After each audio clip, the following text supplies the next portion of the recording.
I am honored to introduce Phyllis Schlafly.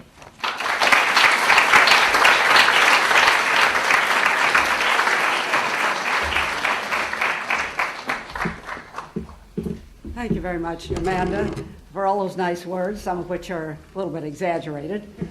But I want to thank the management of this school for inviting me to share a few moments with you today. I'll talk a little while and then we'll have a question period, so you can save up your questions and get ready to ask them. I thought I might talk to you a bit on why it is that our country is so wonderful that people all over the world want to come here.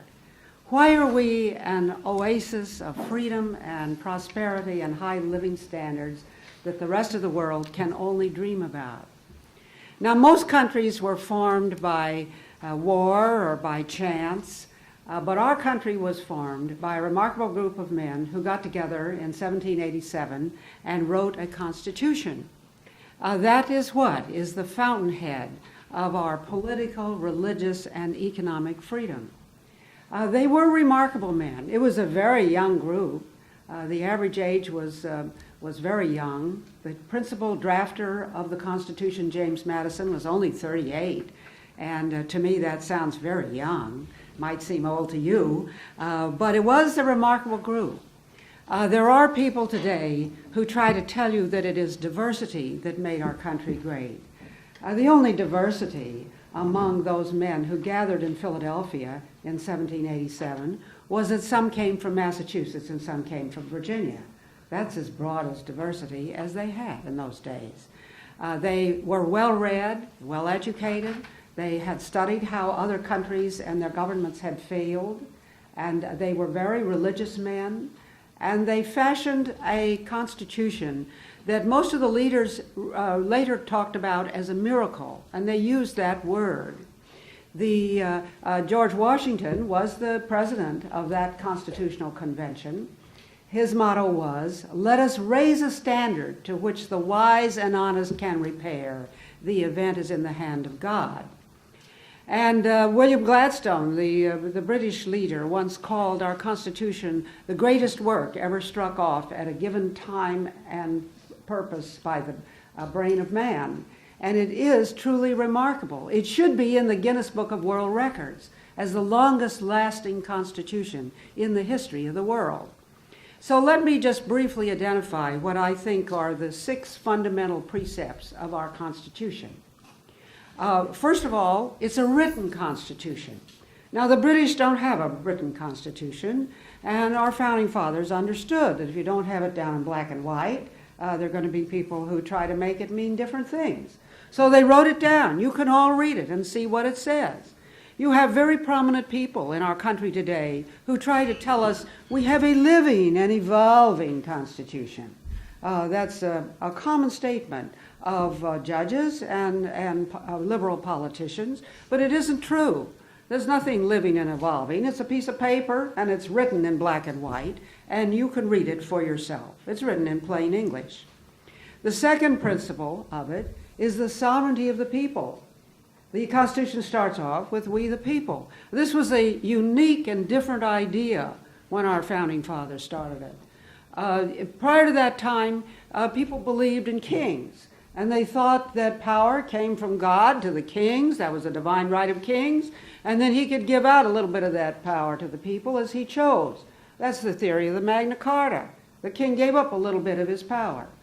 But our theory in the United States is the Declaration of Independence, that rights and power come to the people from our Creator. And then the people can turn around and give certain powers, which they choose, to the government, because sovereignty is in we the people. The third principle is limited government. We don't believe that government has any inherent power. We think the government has only those limited powers, those designated powers that we the people give it. And that is what is the tremendous limitation on the power of government to run our lives. The fourth principle is the separation of powers. James Madison believed that that was the principal guarantee of liberty, because power corrupts, and absolute power tends to corrupt absolutely. So the way to keep freedom is to cut up power into different different entities, so that when one part gets too strong, the others can cut back on it. The principal separation of powers was between the federal government and the states, and that's the biggest guarantee of the freedoms that we've enjoyed for the last couple of centuries. Then they took the power of the federal government and divided it into the legislative, the executive, and the judicial. And the idea was, with an interlacing checks and balances, that the two would be able to clamp down on one that gets too powerful. All legislative power was given to the legislature, none to the judges. Now we have some judges today who think they can legislate in political and economic and social causes, but they were not given that power. Legislative power is in the hands of the Congress. The president and the executive branch are to see that the laws are faithfully executed, but they're not supposed to make the laws in the first place. They're only supposed to carry out the laws that the legislature has passed. And the judges have a role, but it is a limited role. I think we should look upon judges as we look upon baseball umpires. Now, you can't run a baseball game without an umpire. Somebody has to call the balls and strikes. Somebody has to make the close calls. But the umpires are not permitted to change the rules of the game. If an umpire ever called a batter out after 2 strikes, you know the fans are not going to tolerate it. And what we have witnessed in my lifetime is the judges increasing their power and taking upon themselves to make decisions that are properly decisions that are made by we the people through our elected representatives in the legislatures. And they have been making decisions in the area of the First Amendment, in the area of all kinds of political decisions, in elections, criminal law, taxes, various areas that they have no business making. I agree with President Bush, who said, we will not stand for judges who are legislating from the bench and trying to remake our culture through court order. And that is what some of these decisions have been doing. And fortunately, most of the solutions to our problems we face are written into the Constitution. And Congress has the power to decide what kind of cases the judges will hear. So we are urging them at the present time to decide that the federal judges cannot hear cases like a challenge to the Pledge of Allegiance, which the overwhelming majority of the American people like it the way it now reads, including the words "under God." The 5th principle of the Constitution was representative government, and that means we're not a real democracy. We have a government based on electing our representatives. And in order to cut down on their power, to get rid of our freedom, they have different terms of office. The president is elected for a 4-year term, the House members for a 2-year term, the senators for a 6-year term, and they can't run as a slate. They're all elected differently, and that is one of the great ways of limiting the power of the government. The Congress itself, with the Senate and the House, is the great compromise between the big states and the small states. And the Electoral College, which is a very intricate system of electing our presidents, is the way that representative government is combined with the separation of powers to produce the president. It's a system that's worked, and it's worked better than anything else. At least our Constitution has lasted longer than any other constitution in the history of the world. The 6th principle is economic freedom, and that means your right to engage in any trade or profession and sell the product of your labor anywhere in the country. I mean, you can manufacture widgets in Florida, and you can sell them in New York. And this is based on the principle of private property. Most or many other countries don't even recognize the right of private property. This is why the United States has never signed, for example, the United Nations Treaty on Economic Rights, because they simply won't recognize the right of private property, which we believe is essential to freedom. Now, I want to talk particularly about one sentence in the Constitution, which you don't hear a whole lot about, but which I think is very essential to the prosperity and freedom that we have enjoyed. The American Revolution gave us political and religious liberty. But if you look at the economic conditions at the time of the American Revolution, they were very much the same that they had been for thousands of years. If you wanted to build a house, you had to go down and knock down the tree with an axe like people had been doing for centuries. The farmers tilled the ground, tilled the soil, in the same way that farmers had planted their crops and tilled the soil for thousands of years.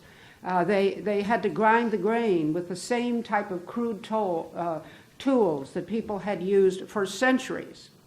And then, after our Constitution, in the short space of 2 centuries, there was this tremendous explosion of wealth and prosperity such as the world had never seen. There was more advance in living standards in the 2 centuries after our Constitution was adopted than in all history that went beforehand. Now, why is that? I believe it is because of the Constitution and because it made sure the economic freedom, the right to own your own labor and your own ideas, the private enterprise system, and in particular one aspect that I want to mention in more detail, which was the sentence in the Constitution about patents. The Constitution gave to Congress the power to promote the progress of science and useful arts by securing for limited times to authors and inventors the exclusive right to their respective writings and discoveries. Now that is an absolutely uniquely American idea. Nothing like that had ever existed before, and it doesn't exist anywhere else in the world today. It is uniquely American that an inventor can have an idea for a new product, and then he owns that idea. It is his property for a limited number of years, after which it goes into the public domain. This is so extraordinary that the Founding Fathers conceived of this idea, which was different from anything before. Before that, nobody had the right. If he invented something new, he didn't own it. Other people could steal it. Some patents were given, but they would be just the king would favor one of his pals and give a patent right, which is a monopoly for a certain period of time. But this was the uniquely American idea that if you think up something, you invent something, it's yours for a limited period of years, varies around 18 years, and then it goes into the public domain. Now, once this happened, it started this explosion of new inventions. And it is these inventions that have made this extraordinary standard of living in America. 95% of the great inventions of the world are American, and only about 5% in the whole rest of the world. The first invention that came along was the cotton gin. And the cotton gin replaced the hand labor of 4 dozen men. Just think of that. This little machine could replace 4 dozen men. And this was the invention that brought prosperity to the South that grew cotton, and prosperity to the North that manufactured the cloth. And then some years later came the great McCormick Reaper. Now, prior to the McCormick Reaper, it took a man all day to harvest a half acre of land. And when the McCormick Reaper came along, one man could harvest 7 acres in a day. This was an extraordinary advance in agriculture, which was the main industry at that time. People had to eat. That was absolutely basic. And you know, of course, about all the great farm machinery that has come along later. But that was what started this great stream of inventions that built our prosperity. You look at the area of communications. At the time of the American Revolution, the fastest way to get a message from here to there was Paul Revere's ride. He got on his horseback and rode around and carried the message. And then, a couple of decades later, Samuel Morse came along with the telegraph, and we had Alexander Bell with the telephone. And now you all know we have the transistor, the computers, the cell phones, and we have instantaneous messages with anybody, anywhere in the world. This is all American. Look at transportation. It was an American invention of the steamboat, created by Robert Fulton. And then the years went on, we had the automobile, and you know, of course, the famous Wright brothers who invented the airplane. These are all American advances. Look at the matter of the home. Now, the transformation in the home is really as great or greater than any of these other areas. At the time of the American Revolution, the common saying was, a man works from sun up to sundown, but a woman's work is never done. And the women carried the water, they made the soap, they made the candles so that they could have light and darkness. They not only made the clothes, but they spun the thread and they wove the cloth, just like same way the Egyptians did in ancient days. And then in this great stream of American inventions, the sewing machine was invented, which did as much to liberate women as anything else. The greatest friend of American women is Thomas Edison, who gave us electricity and all these wonderful electrical appliances that have made the home such a pleasant place. The women's liberation, the feminist movement, tries to tell you that I think they think the world only happened after they came into existence. It isn't so. I got my master's degree from the Harvard Graduate School. I wasn't the first one to go to Harvard, but it was fully co-ed when I got my master's in 1944. My mother got her bachelor's degree from a great co-ed university in 1920. The world just didn't start the other day. In fact, the year my mother got her bachelor's degree, 34% of the bachelor's degrees were given to women in this country. And however, the real liberation of women was all of these electrical appliances, which simply lifted from women's back the traditional women's work and made the home such a pleasant place.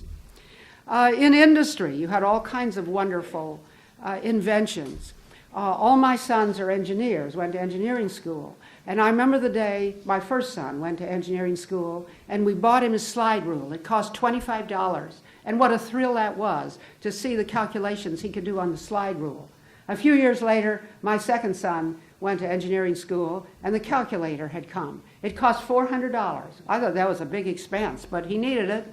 And a couple of years after that, my third son went to engineering school, and the same calculator cost only $200.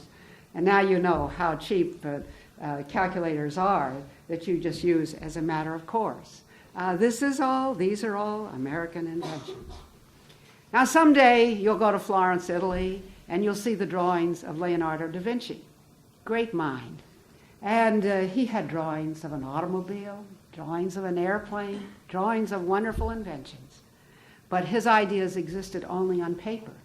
It's only in America that these ideas could be translated into action, into real things, where people had the freedom to invent and the freedom to own the property of their ideas and to invest in them and make them reality. So I think that is the idea of the patent, which is uniquely American and uniquely American still today in 2005. During the Clinton administration, there was a very great effort to harmonize us with the rest of the world and make our patent system like Japan and like other countries that haven't invented anything. And fortunately, we defeated that because we have the standard that has created the prosperity. And if anybody else wants to harmonize, they should harmonize up and not harmonize down. So we need young people like you to understand what made our country great. And we need you to engage in political action in order to make sure that it continues. And we continue to have the land of the free and the home of the brave. Now I'm going to stop and give you a chance to ask questions about anything you want. I don't claim to have all the answers, but you can ask any questions you want.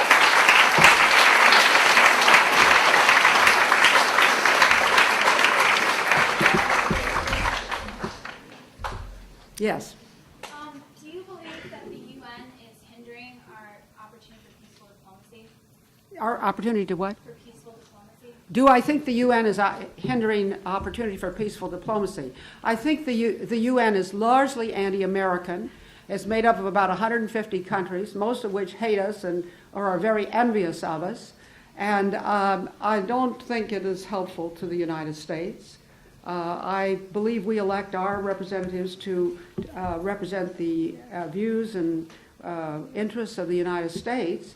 And I think today the Oil for Food program shows that the UN is completely corrupt. I mean, with the tolerance of high officials, they diverted probably the greatest act of corruption in all history, which was the Iraq Oil for Food program. So I don't think it's really helpful. Particularly, the various UN treaties are very harmful to us. There's one under consideration now called the Law of the Sea Treaty, which is world socialism. It's to use American technology to mine the riches of the sea and then turn them over to third world dictators to decide what happens to them. And there are all kinds of, all of these UN treaties are an invasion of our sovereignty because they set up a monitoring committee to basically tell us what to do. In the back? Oh yes. We are going to pass around a yellow pad, and we have a donor who is willing to give you a choice of a couple of items if you will commit to read them. Now, I have a monthly newsletter called the Phyllis Schlafly Report, in which I write about a lot of different subjects. The current one happens to be on the law of the sea, but I have a lot on feminism, on immigration, on UN, on treaties, all kinds of things. And that's one option. Another option is my newest book on the tyranny of judges, which I mentioned briefly here today, and how to stop it. It's a very easy read to give you an overview of the role of the courts and the mischief they've gotten into and what we're going to do about it. The third option is everything you ever wanted to know about feminism, but didn't know how to ask. It's called Feminist Fantasies. And the fourth item is a biography of me that's kind of interesting reading. So we can pass it around, and if you're interested in want to read any of these things, don't sign if you're not going to read it. But you may have one of them, so you can put your name and address, and then you can write report, judges, feminism, or bio. And then, if there's anybody who would like to join a Teen Eagle group to discuss important subjects like this, we are thinking we could start one of those Teen Eagle groups. Then you put your phone number and circle it. Okay? That's all clear? All right. Yes. Questions now. We want to have some hot questions. Up top. Well, I can't see up there. Up there? Okay. This is in reference to your part of your speech yesterday. Mm-hmm. Why are you so against the assimilation of laws from foreign powers into our own? Why am I against the assimilation of the laws of foreign countries? Because I don't think any foreign country has got as good a constitution or legal system as we have. And I think we have little or nothing to learn from from the laws of other countries. That's the first thing. The second thing is every judge and everybody in our government took an oath to uphold and defend the United States Constitution. And I think it is a violation of that oath to look for their source of whatever they're deciding to some other country. Other countries do all kinds of dreadful things. And when they cite them, they're very selective about citing them. And most of the other countries have laws that we couldn't tolerate in our country. There are hardly any other countries that have a jury trial, for example, which we consider basic to our freedom in this country. Thank you. Yes, I wish, could somebody else, could you come up here and call on them? I'm having a hard time. I can't see all of them. And if you could call on them. Yeah, we'll take you in the green shirt. Yeah, you had said you disagreed with the feminist agenda. Mm-hmm. I was wondering, like, in what aspects? Abortion, birth control, equal rights? Yes, I think the feminist movement has been highly destructive in this country. They are not for women's achievement, which is what they try to tell you. If they were for women's achievement, they would brag about Margaret Thatcher, Condoleezza Rice, Elizabeth Dole, Jean Kirkpatrick. You never hear them mention it. They have an ideology that women are victims in this country. I think it's very destructive to start out in the morning believing you are a victim, that you are oppressed by this male-dominated country in this country. And the principal problem with feminism is the attitude. And you'll find that most of them are bitter, and they have convinced themselves that women are victims. I tell you, the American woman is the most fortunate creature who ever lived on the face of the earth. Just travel around the rest of the world and see what it's like elsewhere. So it's the attitude that is wrong. Now, the principal way I fought them was to defeat their 10-year battle to put the Equal Rights Amendment in the Constitution. Now, there's so many things the matter with it, that's a whole other speech. But I will mention that the U.S. Constitution was completely gender neutral when it was written. From the day it was adopted, women could serve in any office in this country. They had every right men have. And there is nothing about men in the Constitution. That's why there's nothing about women. All the words are gender neutral, like we the people, president, representative, resident, citizen, and so forth. And so there was no benefit to the Equal Rights Amendment, at the same time that it is now completely clear that it would authorize same-sex marriage licenses, because the word in the Equal Rights Amendment is sex, it's not women. Now that's just a short statement of all the many things the matter with it. But I think the feminist movement is just so unfortunate in that it tells women, you're never going to get a fair break. You're never going to be paid what you ought to be paid. If you get married, your husband will probably beat you up, and you're a victim of it's so unfortunate. So don't believe it. You live in a wonderful country where you have more rights and privileges than anybody else in the world.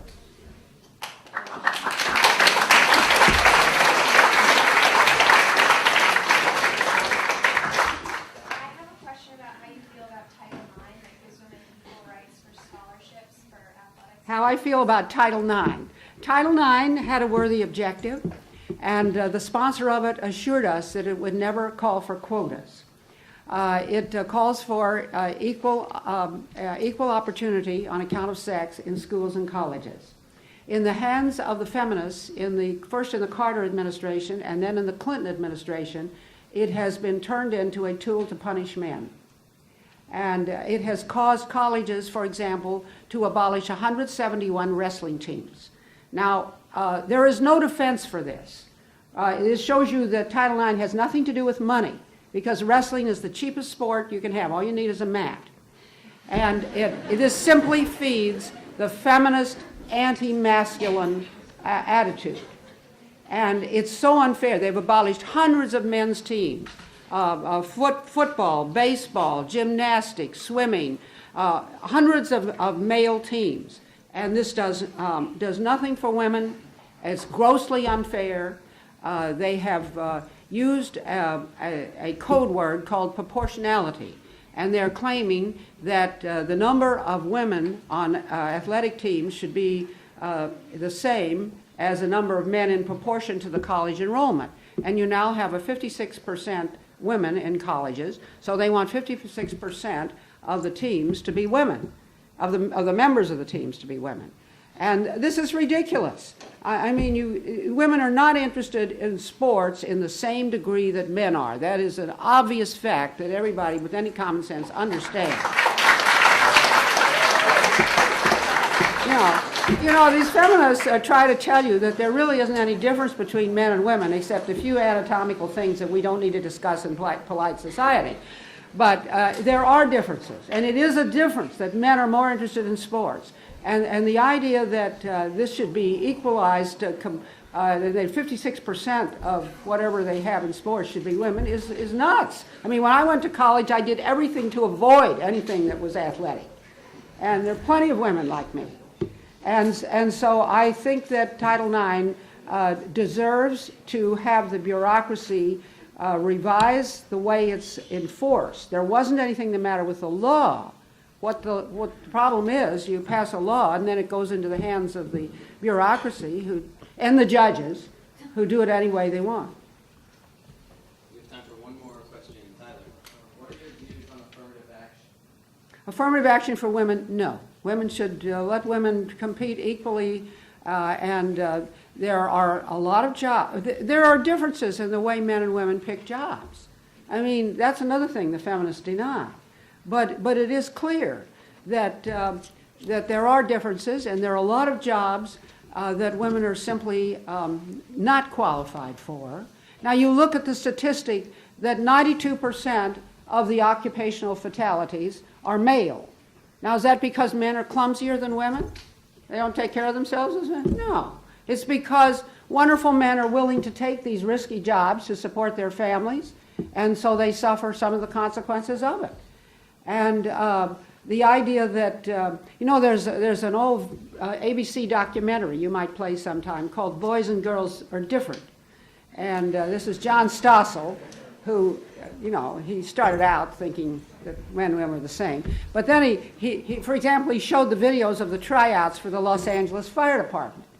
And the women can't carry the hoses and the ladders like the men can. They just simply can't do it. And so he goes to Bill Abzug, who was a notorious feminist, and, well, yes, we ought to hire the women anyway. It should change the standards. Women should be hired anyway on the fire department. And then he goes to Gloria Steinem and puts a mic in. Oh, now, if you're in the third floor, wouldn't you rather have a man be able to carry you out rather than just some woman? And no, she said, I would be satisfied for the woman firefighter to drag me by the hair down the steps. Might be less smoke down there. You know, and you look at this, now honestly, you look at this, this murder in Atlanta just the other day. They had a 50-year-old, 5-foot woman guarding a 6'2", 200-pound violent criminal. Now this is just, this defies common sense. But this is, all you had to do was lean over and grab the gun out of her hands, for heaven's sake. And this is equal employment opportunity. The idea that we have to have some 50-year-old short woman guarding violent male criminals is just nuts. This is what these equal opportunity laws have gotten us to, and they're completely lacking in common sense. And so 4 people are dead. That's the result of it. Oh, you're cutting me off. We've come to the end.